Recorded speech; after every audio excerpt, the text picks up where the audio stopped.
Imagine treating your bank account like it has absolutely unlimited funds. You withdraw constantly, you never deposit a single cent, and you just assume the cash will always be there. Right, because, well, it always has been. Or so you think. Exactly. And in the 1910s and 1920s, a whole generation of American wheat farmers did exactly that. But not with money. They did it with the topsoil of the southern Great Plains. Yeah, during those unusually wet years, they basically plowed under all the deep-rooted native prairie grasses. And overgrazed whatever was left. Right. They were just banking on the rain to keep everything glued together. Okay, let's unpack this. Because today we are opening up a really fascinating historical dossier. We're doing a deep dive into the Civilian Conservation Corps, the Soil Erosion Service, and this critical 14-day window in April 1935. That was when the ecological bank account violently ran dry. Yeah, and it forced an unprecedented federal response to what we now call the Dust Bowl. Well, and it's actually much worse than an empty financial account, you know? Like when a bank account runs dry, a check bounces. But when an ecological bank account runs dry, the earth itself weaponizes against the people living on it. Oh, wow. That is a dark way to put it. But it's true. It really is. I mean, in 1931, an 8-year drought settled over the Great Plains, and without those native grass roots acting as a biological anchor— Because they'd all been plowed up. Exactly. Without them and without moisture to give the dirt weight, you just had millions of acres of exposed topsoil sitting there. The land had essentially been stripped of its immune system. So a stiff wind was literally all it took to turn a farming mistake into a catastrophe. Yeah, and the climax of that catastrophe arrived on April 14th, 1935. Black Sunday. Right. If you read the first-hand accounts in our sources today, the specifics seriously read like apocalyptic fiction. I mean, a wall of dirt formed over central Nebraska in the late morning. And by the afternoon, it had gained so much mass and momentum that it rolled 800 miles south. It reached the Mexican border by the early hours of the next day. We really need to put the sheer physics of the storm into perspective for you. The National Weather Service estimates this particular dust cloud reached 500 to 600 feet into the air. Which is mind-boggling. And it was traveling at 50 to 60 miles per hour. Carrying an estimated 300,000 tons of topsoil in a single mass.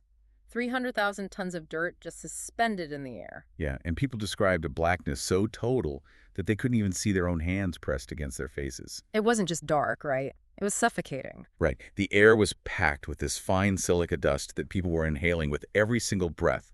It was literally slicing up their lungs. Causing that fatal condition reporters dubbed dust pneumonia. Exactly. And the very next day, an Associated Press reporter filed a dispatch trying to capture the horror of it all. He coined a new phrase for the region. The Dust Bowl. Yep. And what's fascinating here is the structural shift in thinking that Black Sunday triggered across the entire country. Because before this, a politician in Washington or, a banker in New York might have viewed soil erosion as just a localized farming problem. Right. Just a streak of bad luck with the weather in places they rarely thought about. But when a storm of that magnitude displaces hundreds of thousands of tons of dirt across multiple state lines, blotting out the sun and actually killing citizens, it sheds the label of local weather event. It transforms into a crisis of national security. Which introduces a massive headache for the government because this wasn't an invading army. No, and it wasn't a disaster on public property either. This was a national security crisis unfolding on overwhelmingly private land. Precisely. And there was this one soil scientist who had been warning about this exact collision course for decades, a guy named Hugh Hammond Bennett. Yeah. Bennett had been arguing that the United States was essentially mining its topsoil, like extracting its wealth without maintaining its structure. So in 1933, the government gave him a small agency, the Soil Erosion Service, just to set up some demonstration projects. But Bennett knew small projects wouldn't stop a regional disaster. He needed a massive, permanent federal mandate. He needed the political will to match the ecological reality. And the universe basically handed him the ultimate visual aid. It really did. Less than 2 weeks after Black Sunday, on April 19, Bennett is standing before a Senate committee in Washington, D.C. He's pleading for a permanent soil conservation mission. And he knows the storm from the plains has been pushed east by high-altitude winds. Right, so he reportedly stalls his testimony. He's dragging out his points, just waiting for the exact moment the dust arrives. And it actually did. The dust from Oklahoma and Kansas traveled all the way to the East Coast.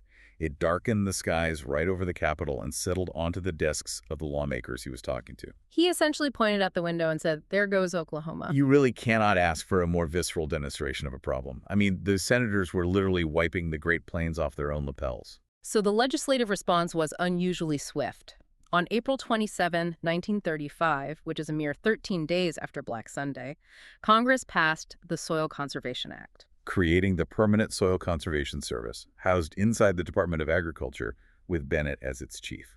But, getting his signature on the dotted line is one thing. A piece of paper in Washington doesn't weigh down the blowing dirt in Texas or Nebraska. No, it doesn't. He had the official mandate, but he had absolutely zero manpower. They needed thousands upon thousands of hands to physically pin the earth back down. Which is exactly why Franklin D. Roosevelt had to pivot his famous Forest Army, the Civilian Conservation Corps, or the CCC. Right, the dossier details this astounding mobilization. The CCC took young, unemployed men from across the country and deployed them into a physical war to save the soil. Let's talk about the weapons in that war, because it really wasn't what you might expect. The CCC built roughly 6.6 million small check dams. Over 6.5 million. Yeah. Plus more than 7,000 large diversion dams. But if you're listening to this and trying to picture the battlefield, it seems kind of counterintuitive. How so? Well, a dust storm is an airborne event, right? A dam is built into the ground. How does tossing rocks into a dry gully stop the sky from turning black? It comes down to understanding the mechanics of how the land breaks down in the first place. A check dam is a marvel of humble engineering. Okay, explain that. What exactly is it? It is essentially a low, porous barrier made of locally gathered rock, brush, or masonry. The CCC crews would hike out and build these directly into the gullies and ravines that had been torn open by decades of water and wind erosion. Okay, so they plug up the ravines. Well, not plug, exactly. They disrupt the flow, because when rain eventually falls or snow melts, water rushes down those open gullies, accelerating as it goes. Right. And fast-moving water acts like liquid sandpaper. It carries heavy loads of precious topsoil with it and gouges the earth even deeper. Oh, I see. But when that rushing water hits a check dam, it is forced to hit the brakes. It pulls up slightly behind the low barrier. And when water slows down, It loses its carrying capacity. It can no longer hold the heavy particles of silt and soil in suspension. So it drops that load right there behind the dam before slowly seeping through the rocks. so instead of washing away and cutting the channel deeper, the silt builds the earth back up. Exactly. One check dam saves a few yards of soil. But 6.6 million check dams orchestrate a landscape-scale alteration of the entire region's hydrology. Wow. They fundamentally reprogrammed how water interacted with the Great Plains, making sure that moisture and soil stayed put. Here's where it gets really interesting, though, because building dams in a public forest is pretty straightforward government work. Right, but the wind wasn't blowing off national parks, it was blowing off family farms. Exactly. To stop the Dust Bowl, the federal government had to send crews of young men and federal dollars onto private farmland to fix it. Which was a massive political novelty that really tested the boundaries of the New Deal. They weren't just moving rocks either. They were fundamentally changing how an entire generation of fiercely independent farmers operated. Yeah, the CCC, in the new Soil Conservation Service, introduced a whole suite of new techniques to the region. Take contour plowing, for instance. Right. Previously, farmers plowed straight up and down a hill because it was just faster. But a straight furrow down a slope is basically a water slide for soil. The new method forced farmers to plow across the slope, following the natural elevation lines. So suddenly, every single furrow acts as a tiny horizontal dam, catching water instead of funneling it away. Exactly. They also brought in terracing, which takes contour plowing a step further. By actually reshaping the topography of the field into broad stair steps to slow runoff, right? Spot on. And cover crops. Instead of leaving fields bare and exposed to the wind after the cash crop was harvested, farmers were instructed to plant specific grasses or legumes. But the purpose wasn't to sell them. No, the purpose was to let their root systems weave a literal underground net. It anchored the soil in place until the next planting season. And they coupled this with strip cropping, too. Alternating rows of tall, wind-catching crops like corn with low-lying crops to break the wind's momentum across the field. The science was totally sound.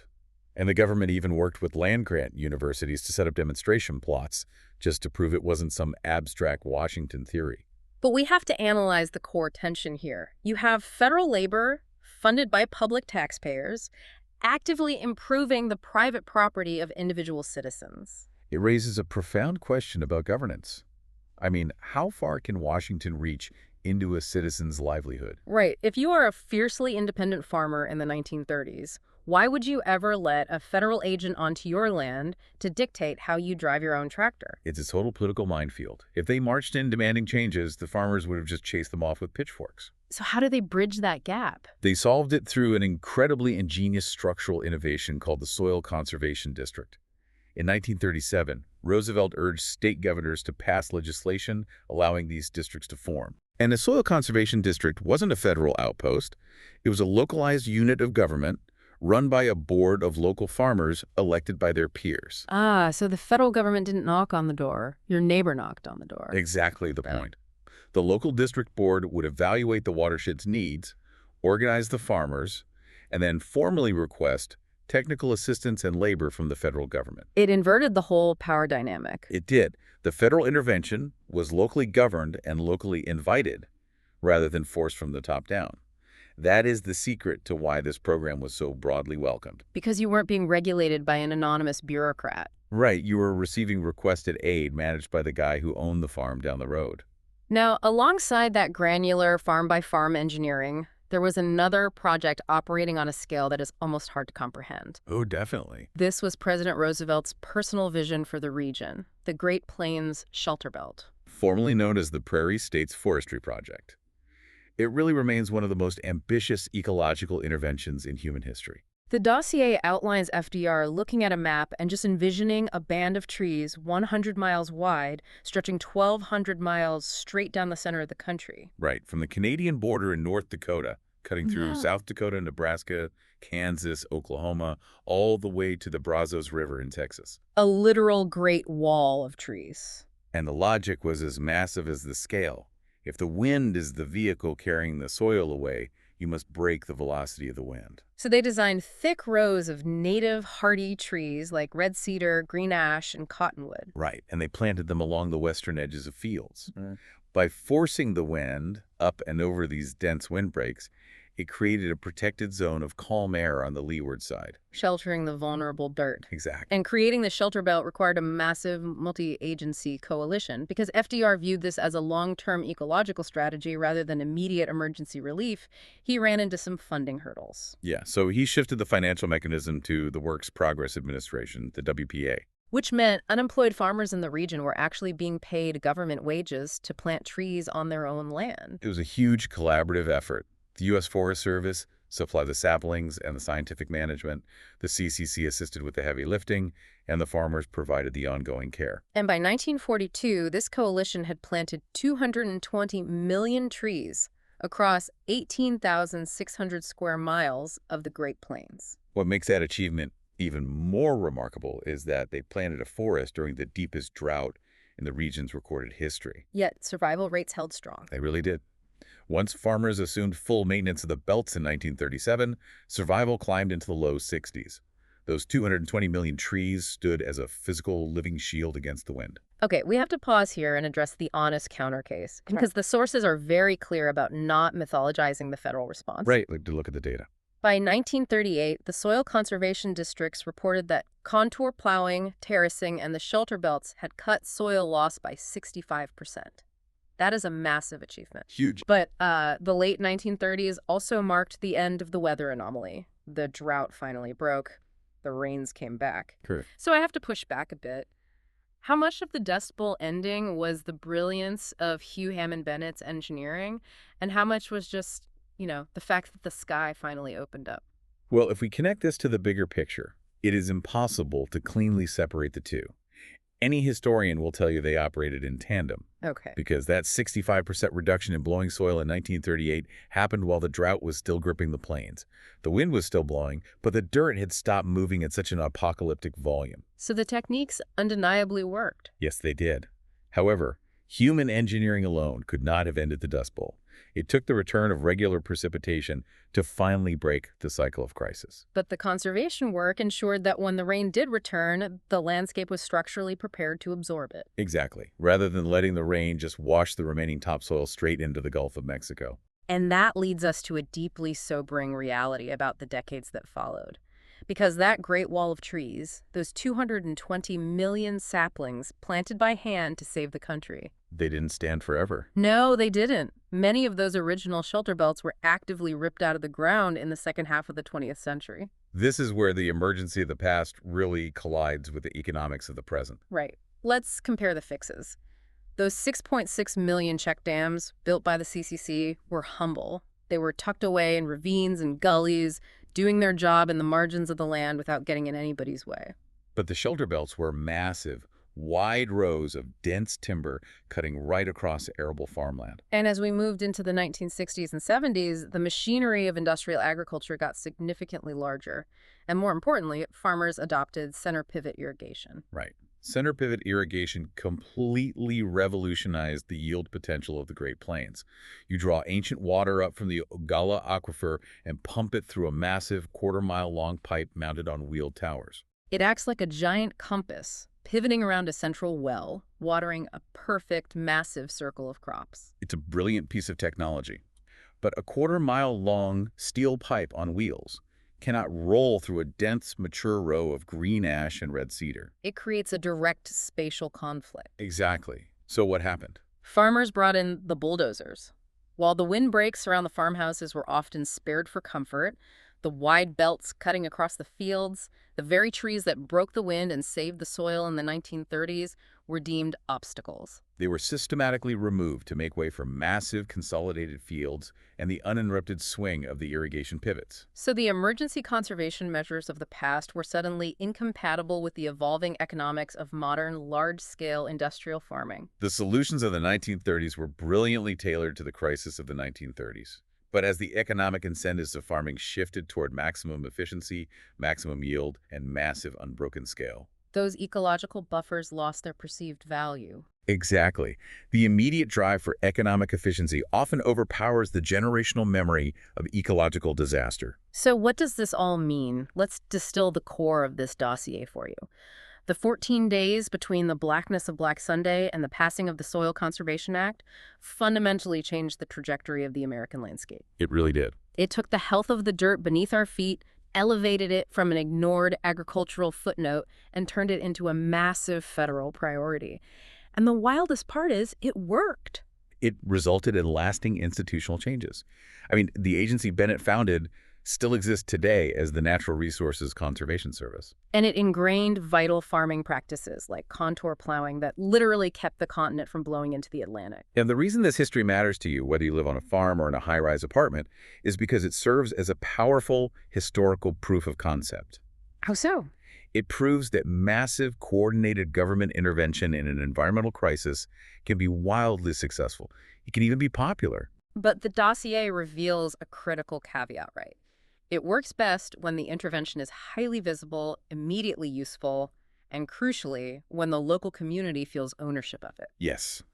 The Soil Conservation District allowed the government to cross the fence line without starting a political war, because the farmers held the keys to the gate. It's a masterclass in implementing policy without alienating the people who actually have to do the work. This raises an important question, though, and it is something you should consider as we navigate the environmental challenges of our own era. Okay. Roosevelt's Forest Army, Hugh, Hammond, Bennett, and a generation of plains farmers fought a heroic, exhausting war to save the soil. But decades later, many of those very fixes were actively bulldozed for the sake of modern farming efficiency. Right. If our solutions to environmental crises are only maintained for as long as they are economically convenient, are we truly solving the underlying problem? Or are we just buying time until the land revolts again? That is the perfect, uncomfortable thought to leave on, because it brings us right back to that bank account we talked about at the beginning. Just because the rain started falling again, and just because we invented giant compass sprinklers to pump ancient water out of the ground? Doesn't mean the account has unlimited funds. Exactly. The soil is still the only thing holding us up. Thanks for pulling up a chair and exploring this with us. See you on the next deep dive.